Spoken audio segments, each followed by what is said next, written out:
Арбаңыздар, ардактуу телекөрүүчүлөр, назарыңыздарда кайрадан айтпасам болбойт автордук көрсөтүүсү. Аты жөнүм Талгат Абдрахманов. Ассаламу алейкум. Бүгүн президент Сооронбай Жээнбеков саламаттыкты сактоо министри Сабиржан Абдикаримов менен онлайн кеңешме өткөрүп, коронавирус боюнча учурдагы абалды талкуулаган. Бул туурасында мамлекеттик башчынын маалымат кызматынан кабарлашты. Жээнбеков саламаттыкты сактоо системасынын кызматкерлерин кесиптик майрам менен куттуктаган. Анда өлкө үчүн эң татаал учурда кесиптик милдетиңерди татыктуу аткарып жатасыздар. Дарыгерлерибиздин чоң армиясы бүгүнкү күндө элибиздин саламаттыгын жана өмүрүн сактоо максатында өз жанын унутуп коюп, айрымдары үй бүлөсүн, балдарын көрбөй, айлап иш үстүндө болууда. Медиктерибизге терең ыраазычылык билдиребиз деп жазылган. Ооба, өлкөбүздөгү азыркыдай кырдаалда элдин саламаттыгы үчүн жан үрөп иштеген дарыгерлерге даңк дейли. Мына ошол дарыгерлердин катарын толуктаган дагы бир тармак бар.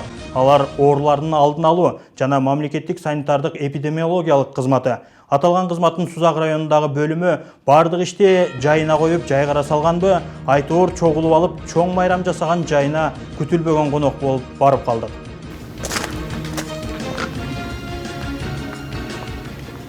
Саламатсыздарбы? Биз Доор деген телеканалдан. Атым Талгат. Врачтар кайсыл жакта отурат? Врачтар жок тарапта отурат.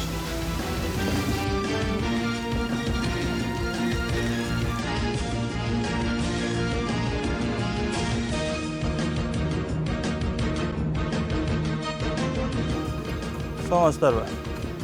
Майрамыңыздар менен. Кыргызда келген конокту кел деп тосуу өзүнчө маданият. Биз барып болуп жаткан жоруктарга ким жооп берет десек, башкы дарыгерибиз бар. Ошол кишиден сурагыла дешти. Ким жооп берет? Жоопкерчилик ким мойнунда? Келаткан глава врачыңыздар. Саламатсызбы жигер? Биз Доор телеканалынан журналист Талгат Абдрахманов. Өзүн Сузак райондук санитардык эпидемиологиялык көзөмөлдөө борборунун башкы дарыгери деп тааныштырган Назира Жамшитова иштеген соң эс алуунда билиш керек. Биз түштөнүү учурунда чогулдук. Биздин маанайыбызды бузбагыла. Түштөнүү убактыбыз 1 саат 12-де келдик, 1-де кетебиз деди. Өлкөдө бүгүнкүдөй кырдаалда ушундай бир шан шөкөт майрам тосуу моралдык жактан туурабы? Эми албетте сиздердин эмгегиңиздер чоң бүгүнкү кырдаалга. Бирок азыр дарыгерлер жетишпей жатат. Ооруканаларда орун жетишпей жатат. Сиздер бүгүн бул жакта мындай майрам тосуп атасыздар. Биз ооруканада иштейбиз биринчиден. Биз надзор кылабыз. Экинчиден бул обед маалда эле келдик биз азыр. Обедти берип келет. 12-ге келгенбиз. Азыр уже 1-де кетебиз азыр биз. Обедке эле келдик. Обедтен пайдаланып ушундай иш-чара өткөрүп атасыздар. Иш-чара эмес, просто бизге берген башка немеден, жогорудан келген немеден тапшырып коелу дедик болду. Иштедик, иштегенде кто умеет работать, тот и будет отдыхать. Бизге 1 саатка чейин убакыт жок бекен. 1 саатта беребиз дедик, алып кетебиз, алып тапшырып коебуз. Иштегенден кийин иштеген адам эс алышта билиш керек дегиңиз. Иштедик, иштегенден кийин эс алып. Бүгүн суббота, биз иштеп келдик, бар жок бүтүп келдик. Бүгүнкүдөй ушундай кырдаалда сиздердин эс алганыңыздар, майрам тосконуңуздар туура эмеспи? Майрам тоскондор эмес, кырдаал болгондо чрезвычайный ситуация эмес, просто биз келдик, беребиз ушуларды, кайтарып кетебиз азыр. Же бир таанса же бир неме болгон жок.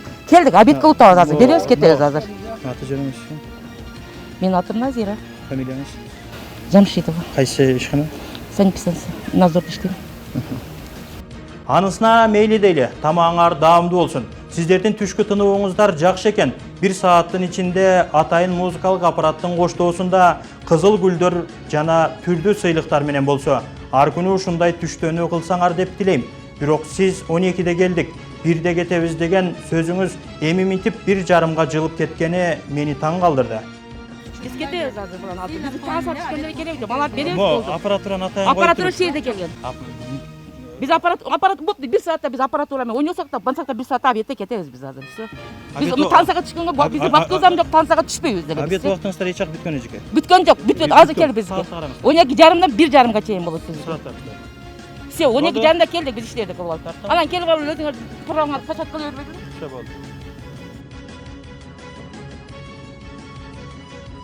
12-ге келгенбиз, азыр уже 1-де кетебиз азыр биз. Обедке эле келдик. 12:30-дан 1:30-га чейин болот биз. Всё, 12:30-да келдик, биз иштедик болот. Анан келип алып өзүңөр программаны качат кыла бербедиңиз? Всё болду. Урматтуу Назира Жамшитова, Дагы bir кызык жагдай. Siz 1 saatта гүлдөр менен сыйлыктарды тапшырып, түштөнүп алып, ишибизди улантканы барабыз дедиңиз эле. Баягы гүлдөр менен сыйлыктарды ээлерине тапшырбай эмнеге шашып кеттиңиз?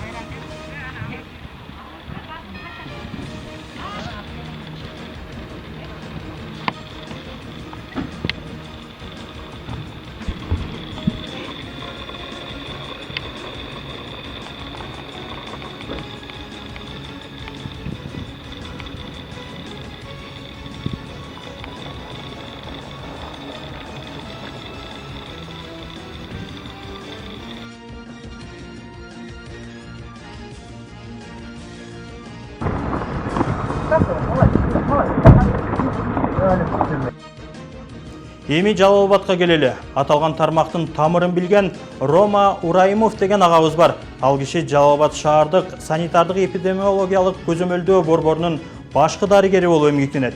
Биз ал кишиден сиздердин райондогу бөлүмдөр эмне жумуш менен алектенип жатышат десек, биздин кызматкерлер оорунун алдын алуу максатында аябай аракеттерди көрүп жатышат. Ал эмес санитардык талаптарды аткарбаган тармактарга рейд жүргүзүштү. Биздин бөлүмдүн кызматкерлери кесиптик майрамыбыз ачык асман алдында майрам тосуп келбейлиби деп сунушташты. Биз мындай абалда майрам тосуп алганыбыз моралдык жактан туура болбой калат дедим деп жооп берди. Моралдык жактан туура болбой калат деп жооп бердим деген жообуңузга жүрөгүбүз жылыды. А сиздин Сузак районундагы кызматкерлер адам аз барган, көпчүлүктүн көңүлүн бура бербеген райондун бир бурчунда майрам тосуп жатат. Кабарыңыз барбы десек, менин кабарым жок экен. Аларга каттуу чара көрөм деп убада берди.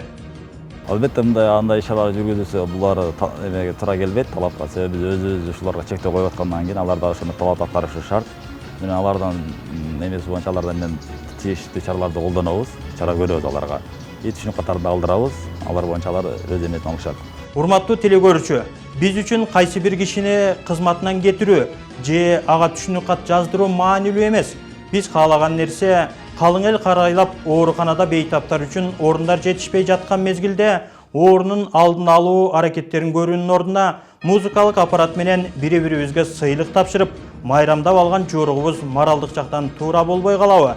Азыркыдай абалда жыйынтык чыгарып, бири-бирибизге сыйлык тапшырууга эрте эмеспи? Дегеним ооругандар күндөн күнгө көбөйүп, пандемиядан көз жумгандардын саны да өсүп жатат. Айтпасам болбойт. Кийинки көрсөтүүдө жолукканча аман туруңуздар.